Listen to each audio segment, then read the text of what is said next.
views expressed on this program are those of the hosts, guests, and callers, and are not necessarily those of this station, its management, or other advertisers. You're listening to Transformation Talk Radio.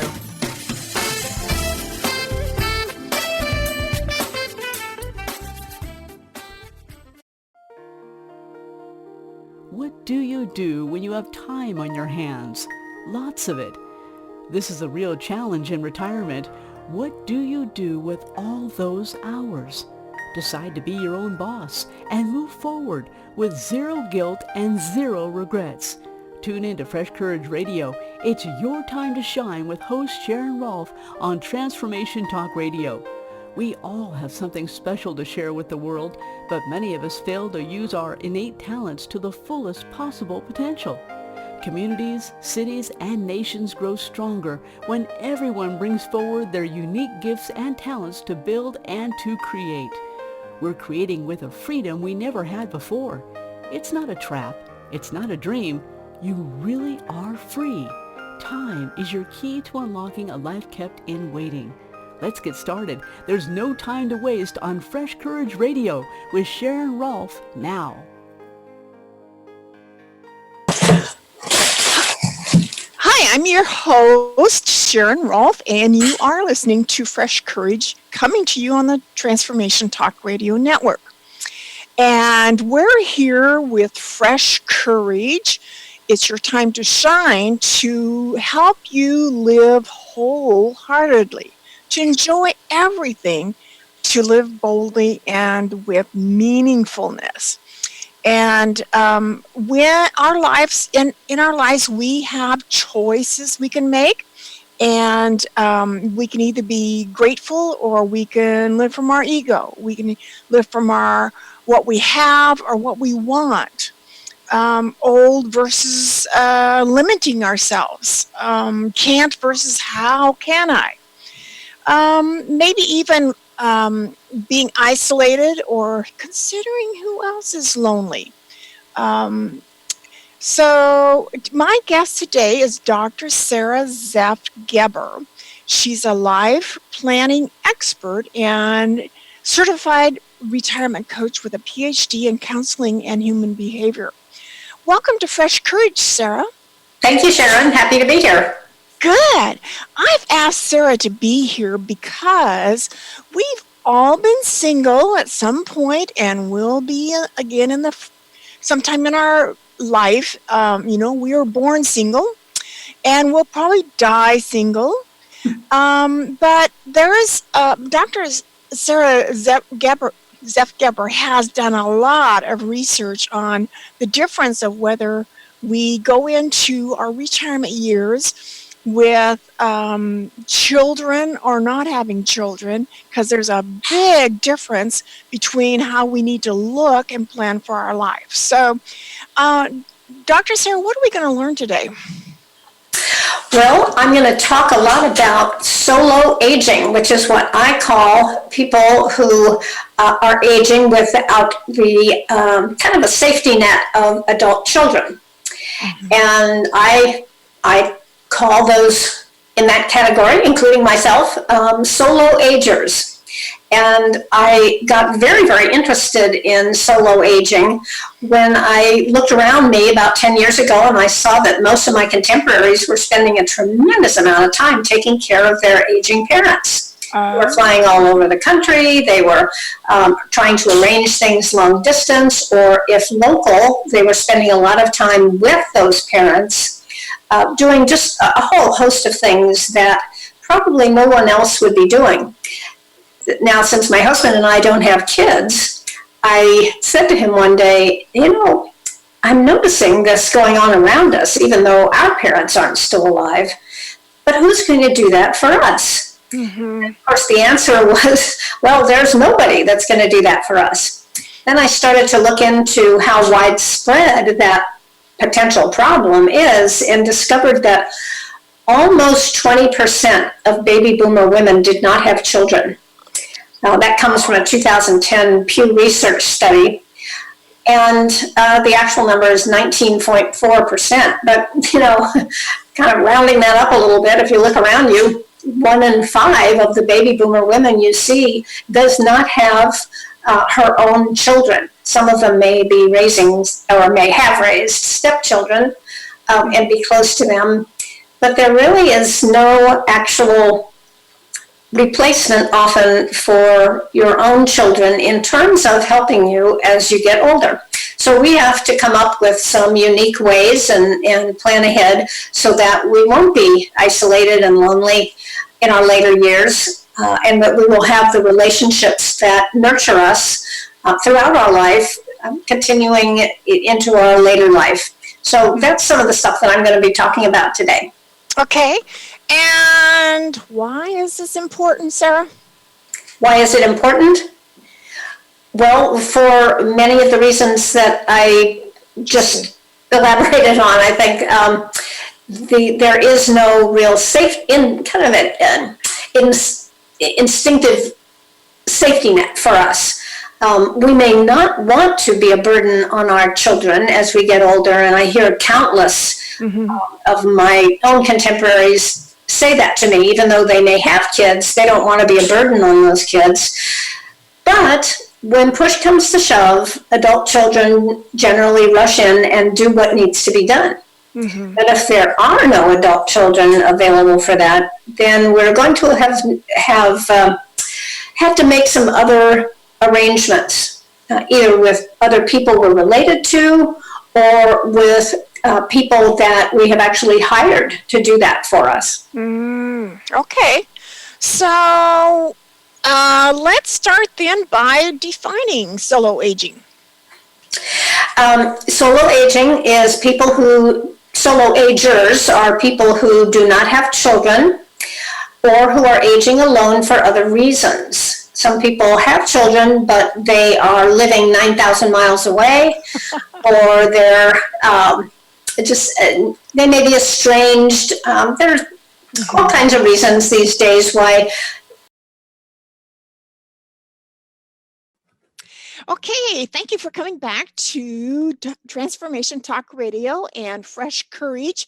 It's your time to shine, and our guest is Sarah Zeph-Geber today, and we're talking about solo aging, and she describes that as not having family members that are morally responsible for helping us in our older age, and that when we don't have children, like I don't have children and Sarah doesn't have children, that we're kind of flying without a safety net. So Yeah.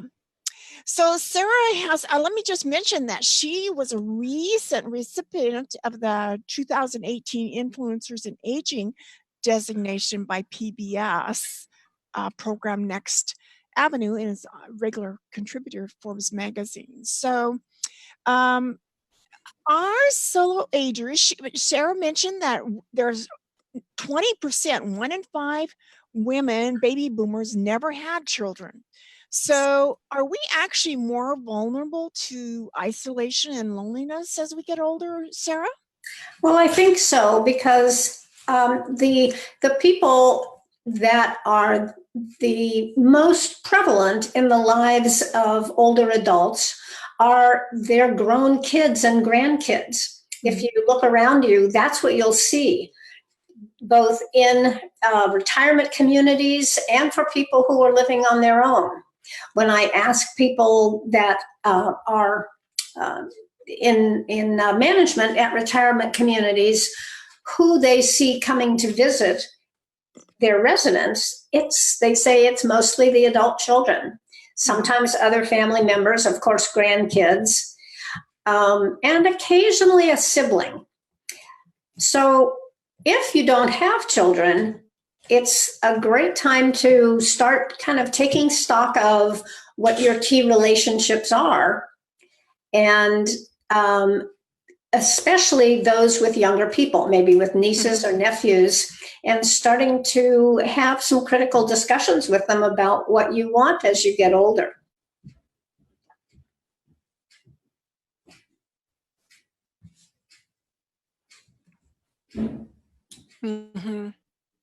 Retirement coaches seminar the end of last month, and she brought up a slide of how solo-agers can combat isolation, and that's what really got my attention. I took a photo of that slide because I thought there was like 8 or 10 things you mentioned there. Sarah, you want to go over some of those? Sure. The key things that adult children do for their aging parents is, number one, they are the primary social support system. I have a 96-year-old cousin that lives in a retirement community near where we live, and her daughter lives nearby as well. And my husband is actually the blood relative, but her daughter does so much for her in that retirement community. Some of the things that typically people will do for their aging parents in a retirement community are manage real estate transactions, take care of financial obligations, pay the bills, make investment decisions.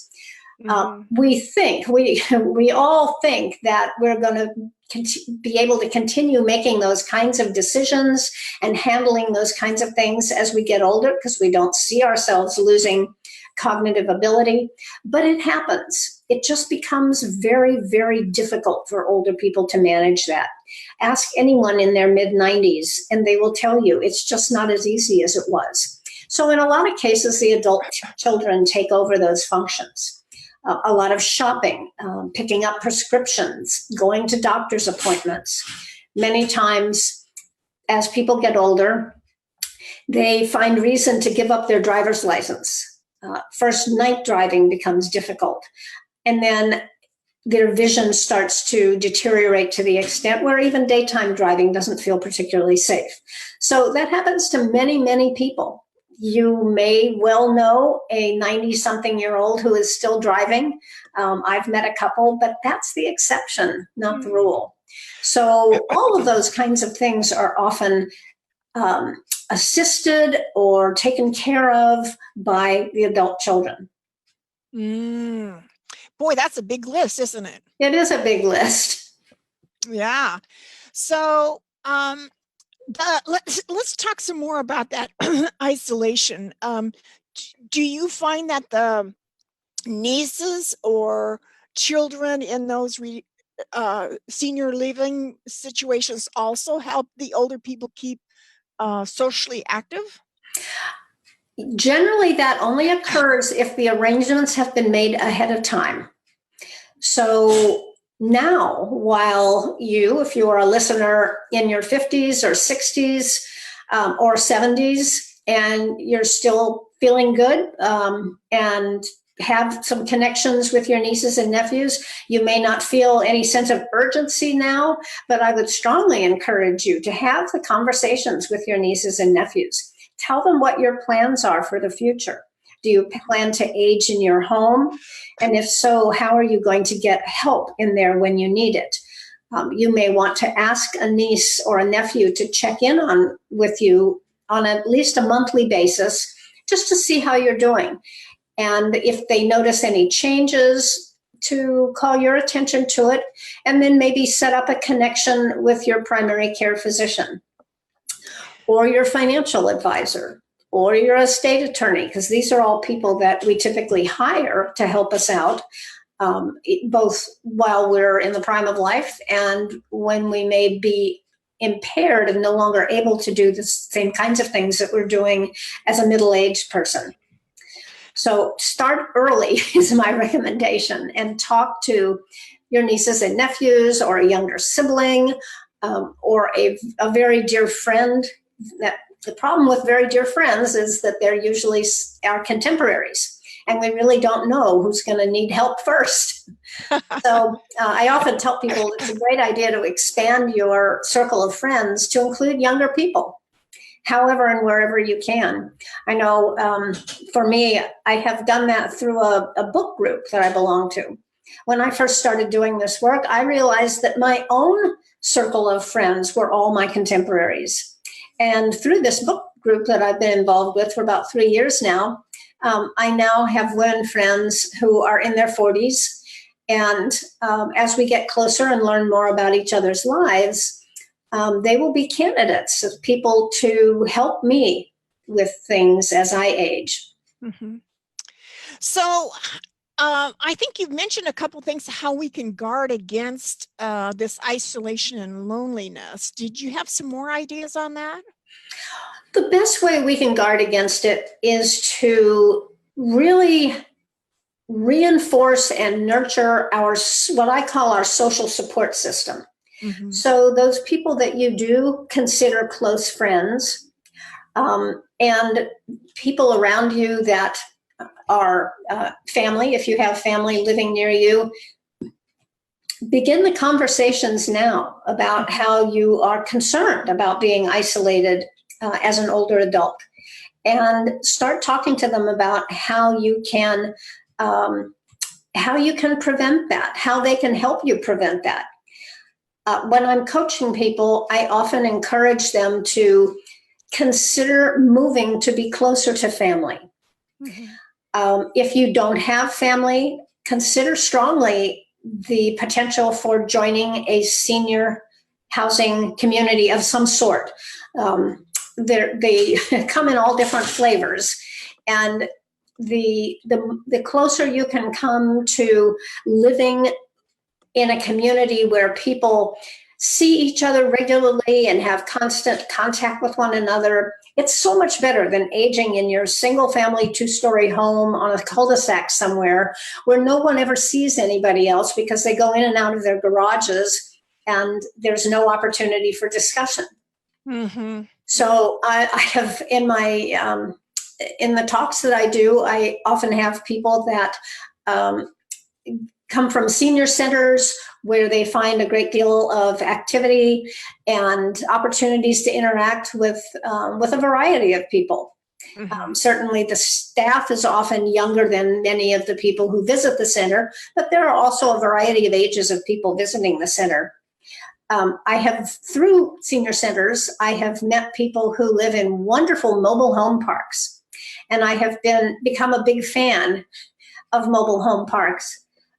Because they are so different than your typical home on a cul-de-sac. They generally have a common room where everybody has to go pick up their mail and do their laundry, and so many other ways that people just interact with one another on a daily basis. Most people choose to walk around the community just for exercise and to visit with other people. People's mobile homes are typically much closer to one another than single family homes that are built on a slab in a subdivision somewhere. So, depending on what your finances are, I would encourage you to consider some kind of community where you are expected to interact with others on a regular basis, which you are not in your single family home. Yeah, that's a big deal, isn't it? It is a big deal, very big deal. Now, people who are aging in big cities are sometimes better off. For one thing, larger cities tend to have better transportation systems that are more easily accessed. People in cities tend to live in condominiums and townhomes where they don't have the hassle of yard care, which can get old as we get old. They also live in closer proximity to their neighbors and often know their neighbors better than those people who are living in the suburbs, who have a half an acre of property and may or may not take walks around their neighborhood to interact with others. So there's some qualitative differences depending on what part of a town we live in. So you're saying some of the challenges is not only that we need to keep socially connected, either in our living arrangements or the single homes. We have to put a lot more effort into being social when we're isolated in individual homes, and so condos and senior centers or senior living places help us with that. Keeping social. Yes, it's easier to be social when you live close to people. There's a lot of talk about aging in place and how most people want to age in place. And AARP did some studies and determined that 80-something% of everybody they surveyed wants to age in place. Well, I'm not a huge fan of aging in place, especially for solo-agers. I think we should all be aging in community of some sort. Yeah. And whether it's a mobile home park or a continuing care retirement community, or even just a 55 plus community where you can rent or purchase a condo or a home. And again, the advantage of most of those communities over just living as you have throughout your life in more isolated communities is that there are often activities that are available for people in those communities, even if there is not care available, which typically a 55 plus community doesn't have any care attached to it. You would have to look at more continuing care retirement communities or assisted living for that. But even without the care component, at least there are activities and places where you can go to meet people, lots of different clubs, lots of different organizations that you can join right there, and you don't have to go very far to find your perfect book club or your perfect mahjong game. I know there's a senior trailer park about 4 or 5 miles from me, and there is actually a waiting list to get into that park. I bet. I bet. They're very popular, and I tell you, I've become a very big fan of them. I like to refer to them as mobile home parks, though. Mobile home. Trailer All parks. right. So when even though a lot of people are actually living in what we would call trailers, they're mobile. You could attach it to them and pull them away. Yeah. So when we come back, we're going to talk about some more challenges, and stay tuned as we talk about solo aging with Dr. Sarah Zeff Geber. Thank you.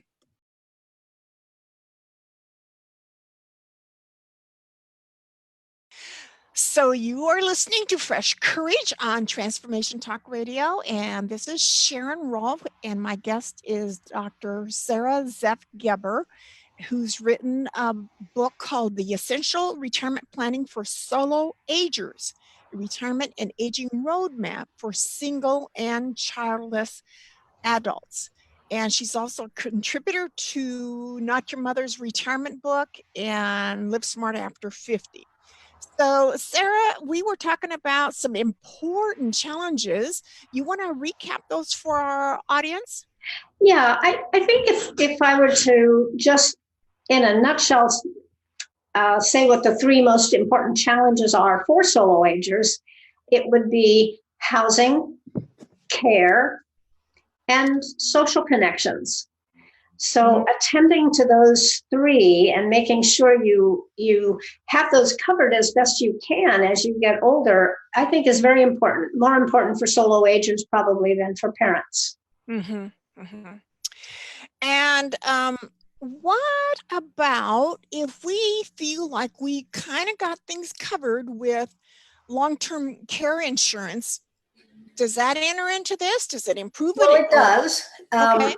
I have for many years encouraged solo-agers to at least look into long-term care insurance. It is expensive, and it can be a little hard to get now because there was a big shakeout in the industry about 5 or 6 years ago. Frankly, because insurance companies didn't plan on us all living so long. But now that we are, people are really using their long-term care insurance more than the actuaries thought they would. So these actuaries are rarely wrong, but when they are, it can be rather disastrous for insurance companies. So today, if you don't have long-term care insurance and you're in your 50s or early 60s, I would encourage you to at least talk to a long-term care insurance specialist. Not someone who represents a particular insurance company, but someone who can represent all of them and tell you what they're seeing in the market today.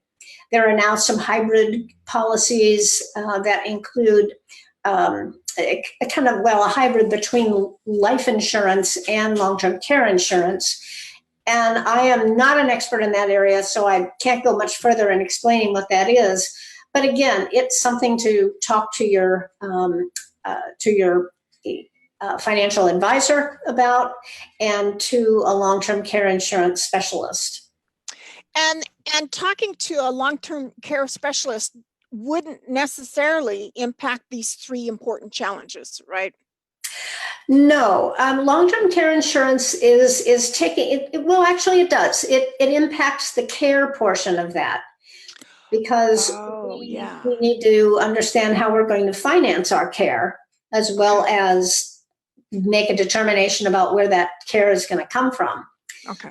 In the last segment, I mentioned that I'm not a fan of aging in place. I am a fan of aging in the right place. So we all, especially solo-agers, need to look at what is that right place for us to age. Mm-hmm. Is it in our current environment? Maybe you live in an apartment or a condo and you do know your neighbors and you think and you have no interest in moving into a senior community, and maybe that will work out for you. But you need to set up some things ahead of time. You need to know who's going to be there for you if you need help, if your mental faculties begin to flag, who's going to notice that, mm-hmm. and then who will be able to make decisions for you if you cannot. Certainly, you have hopefully identified someone in your long-term planning for your advanced directive and your estate documents. Certainly, those are very important things to do. Again, if you're a listener in your 50s and 60s and you haven't done your advanced directive and your estate planning, I would strongly encourage you to do that. Again, the big difference between solo-agers and people who do have kids and grandkids nearby is that we just don't have that safety net. Mm-hmm. Okay. And I bet you everybody listening can think of someone they knew that was diagnosed with early onset dementia or became very ill. And who was it? Look back at that and think about who was it that rushed in to help them? If it wasn't their adult children, if they don't have adult children, how did they manage? Mm-hmm. Yeah, there's a lady in my building here that fell about a month ago. She was on the floor for 4 days before the lady below her found her. Yeah, and it could have easily been a disaster, but she's okay and being taken care of by some nieces. So what about, we've kind of touched on living arrangements, and you kind of told us a little bit about some special kinds of living arrangements. Are there other things that you want to cover with that, Dr. Sarah? Yeah, I'd like to talk about living arrangements because exactly for the reason you mentioned, Sharon, taking a tumble, laying on the floor for 4 days, what a horrible nightmare. Yeah. I don't think that we should be aging alone at all without some kind of safety mechanism very nearby. Now, obviously, this woman couldn't get to a phone or couldn't do anything for herself, and that's really a nightmare of a situation. If you do live alone, look into getting some kind of call button that you keep with you and wear all the time.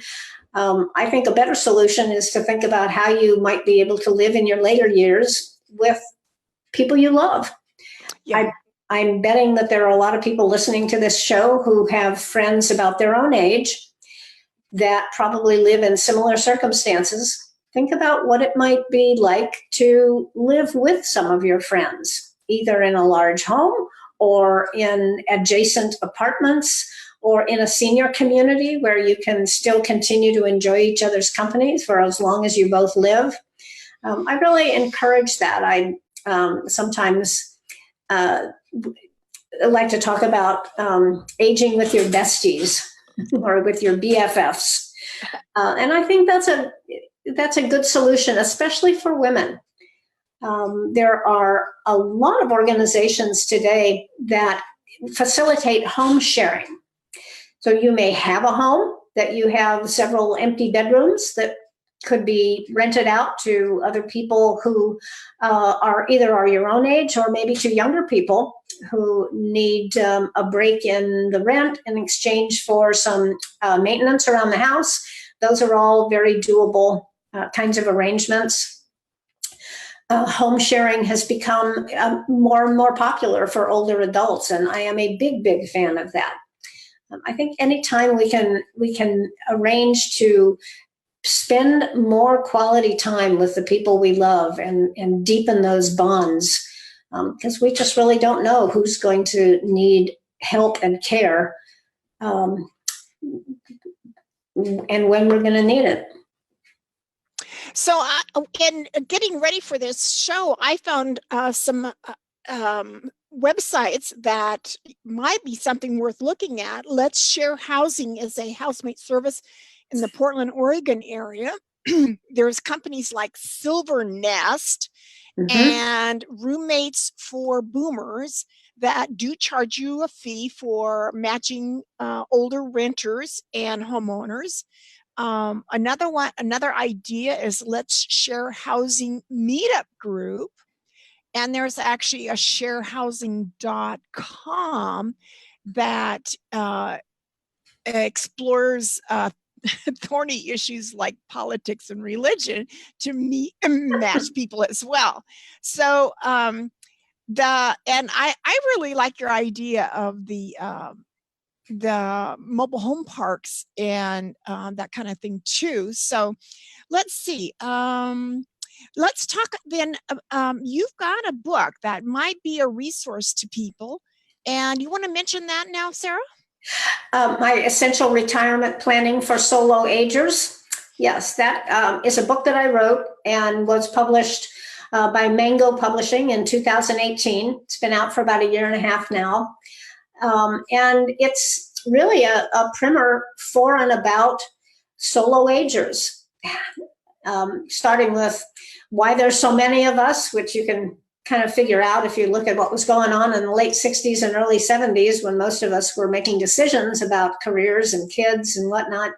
We were the first generation of women in history to have real choices about what we did with our lives. We no longer had to have children. We no longer had to have a marital partner. So that led to a lot of people, including me, deciding that I wasn't going to have children. So let's cover that some more when we come back. And I think that's going to be an interesting reason to stay tuned, audience, and listen to Fresh Courage. Stay tuned. Thank you for continuing to listen today on Fresh Courage on Transformation Talk Radio.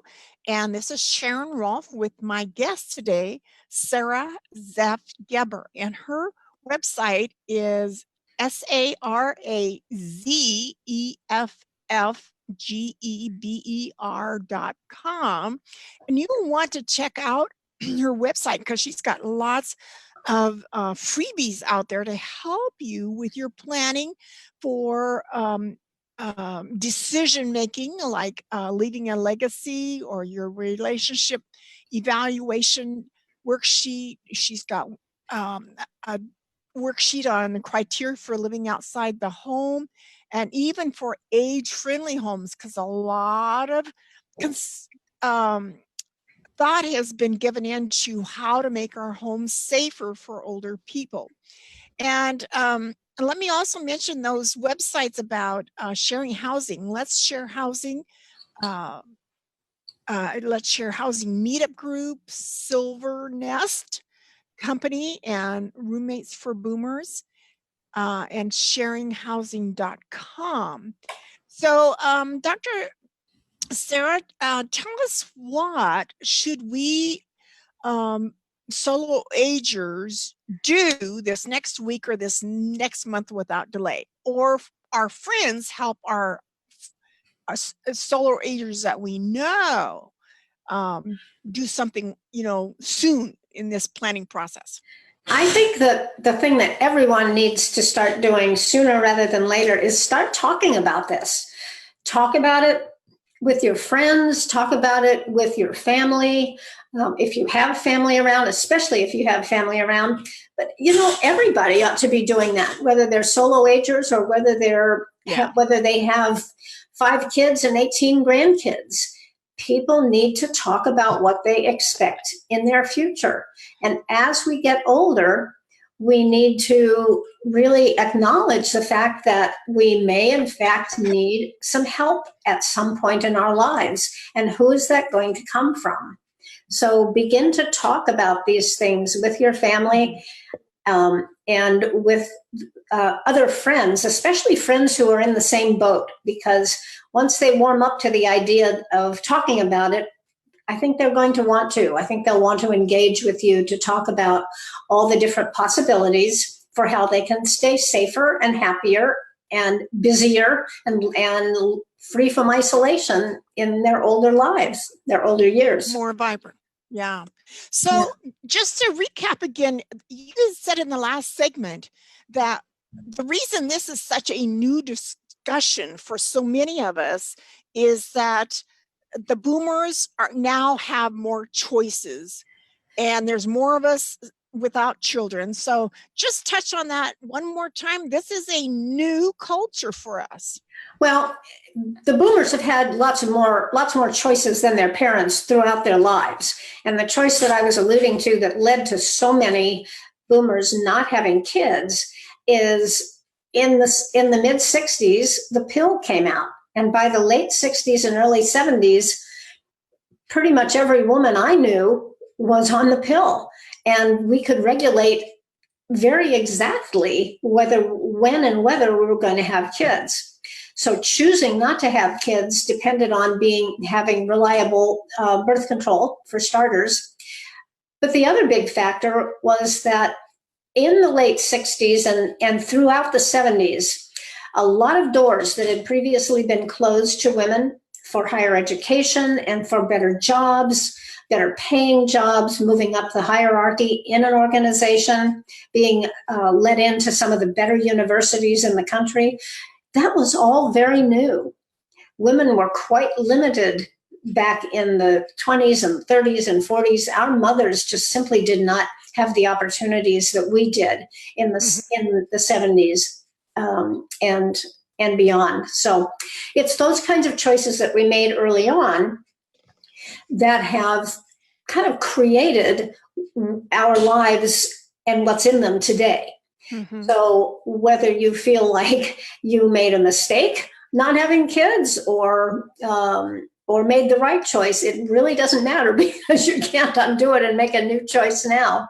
We all need to accept what our current position is and work with it.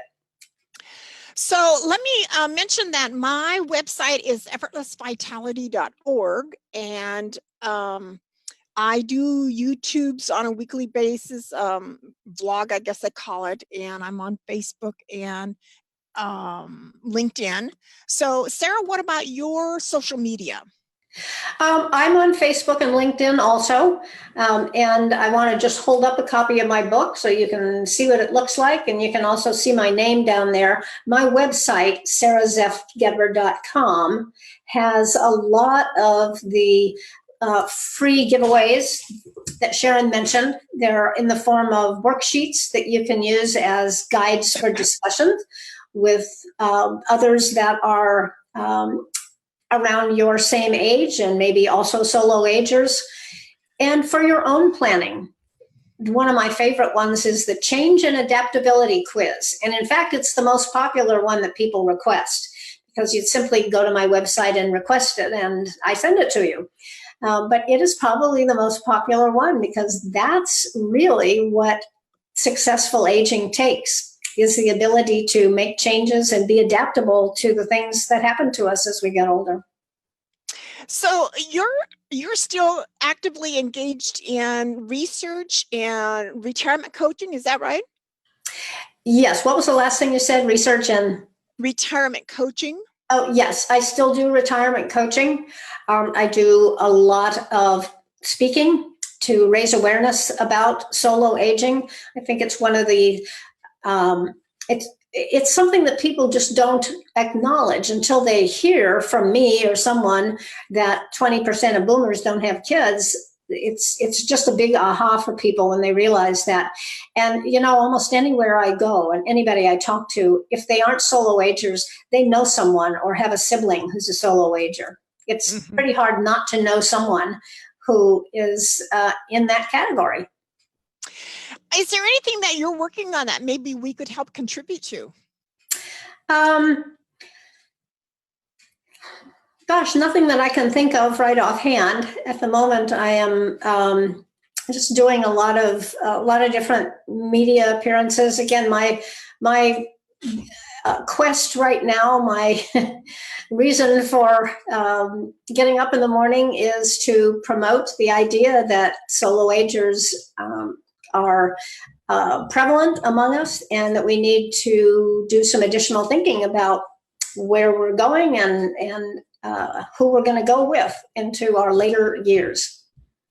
Well, you've certainly given me something to think about. I've never had children, and I'm still like 200 miles away from my sisters. And, I like to think I'm going to stay strong and capable, but like my neighbor, falling is certainly something that does happen. And I don't know whether being dependent upon my sisters is even a good thing, but I like the mobile home parks that you mentioned about and living in a community. I know one of the people I might be bringing on later is a couple very highly engaged in their senior community, and they said start sooner than later to choose where you're going to live your years, because they've been there nearly 10 years, I think.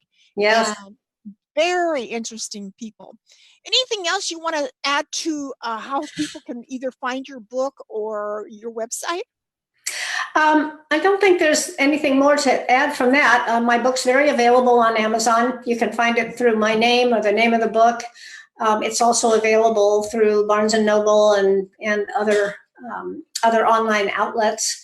But Sharon, when you mentioned having sisters, one of the women I worked with a few years ago, a client of mine, also has two sisters, and what they figured out that they wanted to do was they're all single, by the way, and never been married, never had any kids, any of the three of them, and they're buying condominiums in one particular complex and living as close to one another as possible. So in that way, they can not only help one another, but they can also share care resources.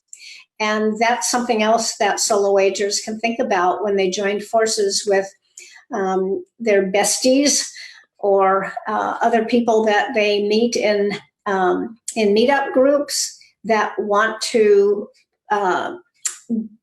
really do some serious planning for the future. Good. About sharing resources like senior care managers and people who come in and help with activities of daily living, because eventually most of us will need something like that. Well, thank you for listening today. Sarah's given us a lot to think about, and planning is probably not on the top of your list of things to do today, but do it this week, do it this month. And on next week's Fresh Courage, we're going to talk about intergenerational communities. And I think this plays into this discussion as well. Thank you for listening today. Thank you, Dr. Sarah. Thank you, Sharon.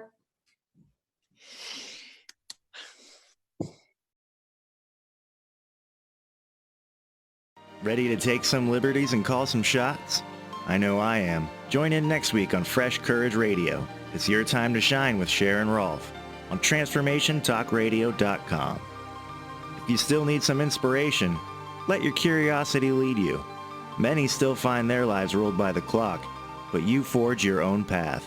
You are starting on a journey that will lead you outward, out of isolation, and inward to your true desires for life. There is no map where we're going, but let Sharon Rolph be your guide in a new world of possibilities. Find your passion, find your reason, find your fun, and everything you dreamed of. Every week brings new insights and ideas to light your way and elevate your day. To learn more about Fresh Courage Radio with Sharon Rolph, please visit effortlessvitality.org.